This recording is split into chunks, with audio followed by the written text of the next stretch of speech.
ओम श्री महागणेशाय नमः। राधे राधे दोस्तों, कैसे हैं आप सब। दोस्तों 2 सितंबर भादो मास की पूर्णिमा पर पितृपक्ष शुरू हो गए हैं। पितृपक्ष भादो मास की पूर्णिमा से अश्विन मास की अमावस्या तक यानी कि पूरे 16 दिनों के होते हैं। अश्विन मास की अमावस्या यानी कि सर्व पितृ अमावस्या इस बार 17 सितंबर को है। पितृपक्ष को श्राद्ध पक्ष, श्राद्ध और कनागत भी कहा जाता है। हिंदू धर्म में मान्यता है कि पितृपक्ष के दौरान यमराज सभी आत्माओं को पृथ्वी लोक पर भेजते हैं। यह सभी आत्माएं अपने परिवारजनों से अपने हेतु तर्पण श्राद्ध लेने के लिए धरती पर आती हैं। ऐसे में जो व्यक्ति अपने पितरों का श्रद्धा से श्राद्ध या तर्पण नहीं करते, उससे उसके पितर नाराज हो जाते हैं। इसलिए पितृपक्ष के दौरान पितरों के निमित्त तर्पण और श्राद्ध जरूर करना चाहिए। पितृपक्ष में पितरों के लिए श्राद्ध करने से परिवार के सदस्यों की तरक्की का रास्ता खुल जाता है, साथ ही पितृदोष का भी निवारण होता है। मान्यता है कि पितृपक्ष में तर्पण, श्राद्ध और पिंडदान करने से पितृगण प्रसन्न होते हैं और अपने परिजनों को सुख और संपन्नता का आशीर्वाद देते हैं। दोस्तों, पितरों के निमित्त श्राद्ध और तर्पण कर्म पितरों की मृत्यु तिथि पर ही करना चाहिए, यानी कि जिस समय जिस व्यक्ति की मृत्यु होती है उस समय जो तिथि होती है, चाहे वह कृष्ण पक्ष हो या शुक्ल पक्ष, पितृपक्ष के दौरान उसी तिथि के दिन उस व्यक्ति का श्राद्ध किया जाता है।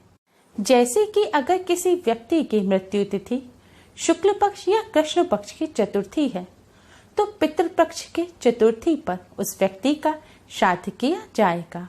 जिन पितरों की मृत्यु तिथि पता नहीं होती, उनका श्राद्ध सर्व पितृ अमावस्या पर किया जाता है। हिंदू धर्म में मृत्यु के बाद श्राद्ध करना बेहद जरूरी माना जाता है।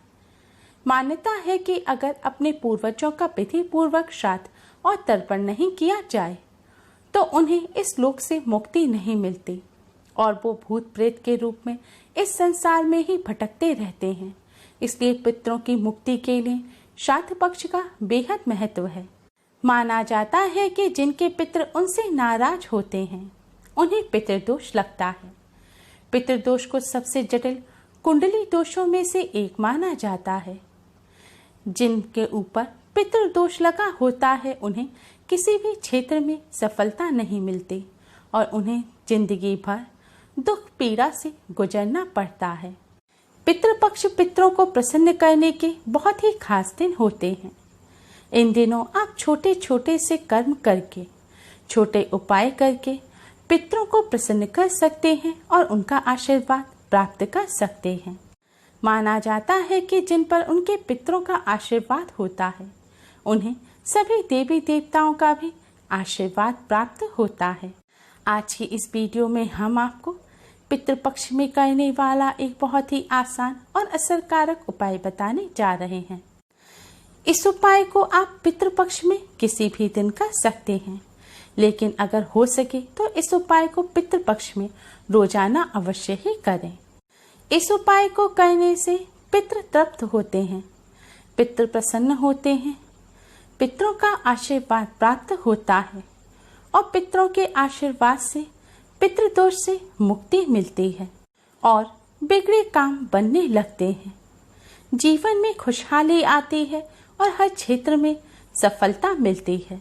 दोस्तों, इस उपाय को सही प्रकार से करने के लिए आप हमारी इस वीडियो को एंड तक अवश्य ही देखें।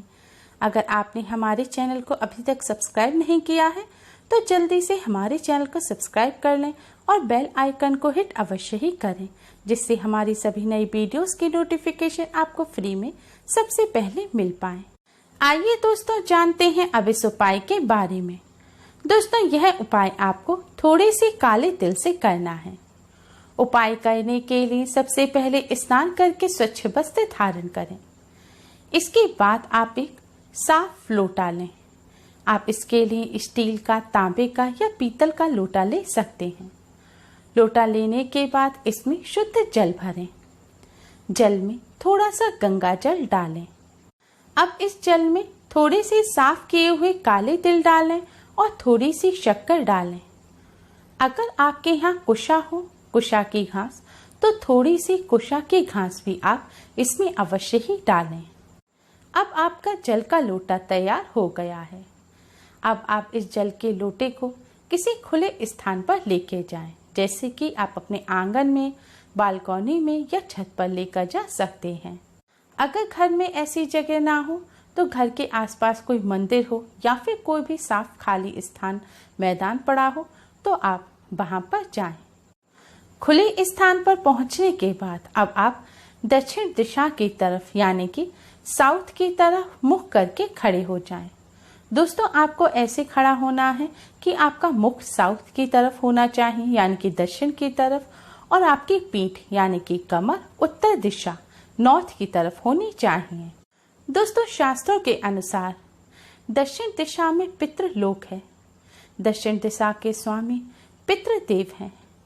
पितरों का वास दक्षिण दिशा में माना जाता है, इसलिए पितरों को प्रसन्न करने के लिए और पितरों का आशीर्वाद प्राप्त करने के लिए दक्षिण दिशा में पितरों को जल चढ़ाना चाहिए। जल चढ़ाने के लिए आप जल के पात्र को अपने दोनों हाथों में अपने सिर तक उठाएं। अब आप इस पात्र से इस जल को पितृदेव को अर्पित करें। जल चढ़ाते समय आप पितृदेव के इस मंत्र का जाप करते रहें। मंत्र इस प्रकार है: ओम पितृ देवताय नमः, ओम पितृ देवताय नमः।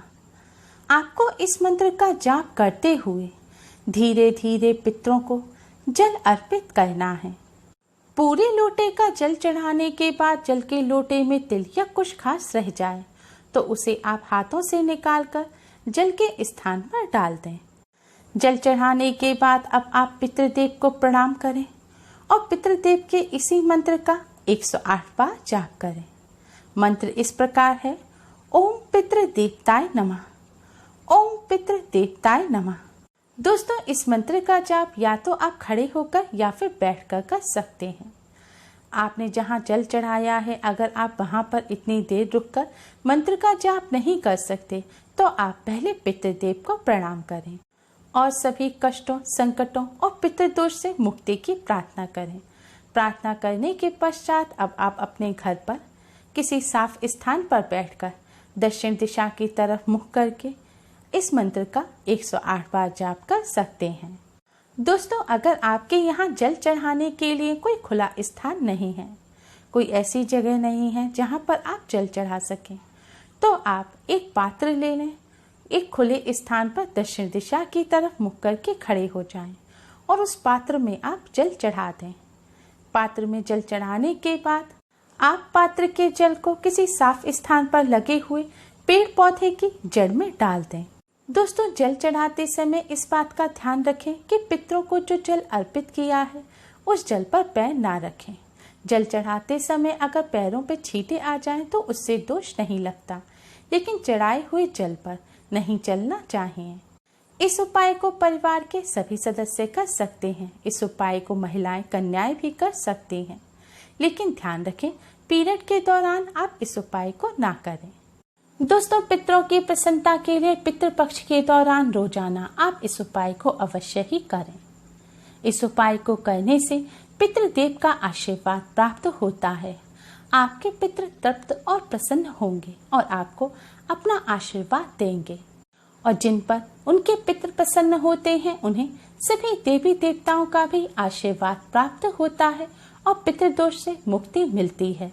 बिगड़े काम बनने लगते हैं, हर क्षेत्र में सफलता मिलती है और जीवन में खुशहाली आती है। यह उपाय आपको दिन के समय करना है, यानी कि इस उपाय को आप संध्या काल के बाद ना करें। हो सके तो इस उपाय को दोपहर 12 बजे से 1 बजे के बीच में करें, क्योंकि यह समय पितरों का समय होता है। माना जाता है इसी समय पितृदेव अपने घर आते हैं। पितरों को प्रसन्न करने के लिए पितृपक्ष के दौरान इस बात का भी विशेष ध्यान रखें कि पितृपक्ष के दौरान किसी भी प्रकार की आप कोई पार्टी का आयोजन ना करें, किसी भी प्रकार के पूजा पाठ का अनुष्ठान का आयोजन ना करें। कोई भी शुभ कार्य जैसे कि विवाह, मुंडन, उपनयन संस्कार, सगाई या फिर किसी सामान को खरीदना, वाहन खरीदना या गृह प्रवेश इत्यादि कार्य बिल्कुल भी ना करें। पितृपक्ष के दौरान सिर्फ अपने रोजमर्रा के कार्य आप कर सकते हैं और सामान भी ऐसा ही खरीदें, इस्तेमाल करें जो आपकी रोज की जरूरत में आता हो। नए वस्त्र भूलकर भी ना खरीदें और घर में रखे हुए पहले से कोई नए वस्त्र हैं जिन्हें आपने पहले पहना नहीं है तो उन वस्त्रों को भी पितृपक्ष के दौरान ना पहनें।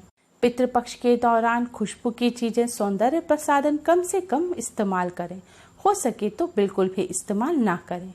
पितृपक्ष के दौरान मांस, मदिरा, प्याज, लहसुन से दूर रहें।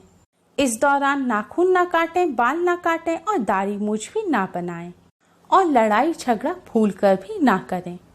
इसके साथ ही इस बात का विशेष ध्यान रखें कि पितृपक्ष के दौरान आपके द्वार पर कोई भी कुछ मांगने आता है तो आप उसे कुछ ना कुछ अवश्य ही दें, क्योंकि माना जाता है पितृपक्ष के दौरान पितृ किसी भी रूप में आ सकते हैं, इसलिए आप अपने घर से किसी भी व्यक्ति को खाली हाथ ना लौटाएं। पितृपक्ष के दौरान पितरों की प्रसन्नता के लिए इन सभी बातों का भी विशेष ध्यान रखें। उम्मीद है आपको हमारी ये वीडियो पसंद आई होगी। प्लीज लाइक करें। हमारे इस वीडियो को अपने फ्रेंड्स और रिश्तेदारों में ज़्यादा से ज़्यादा शेयर करें ताकि वह भी इससे लाभ प्राप्त कर सकें।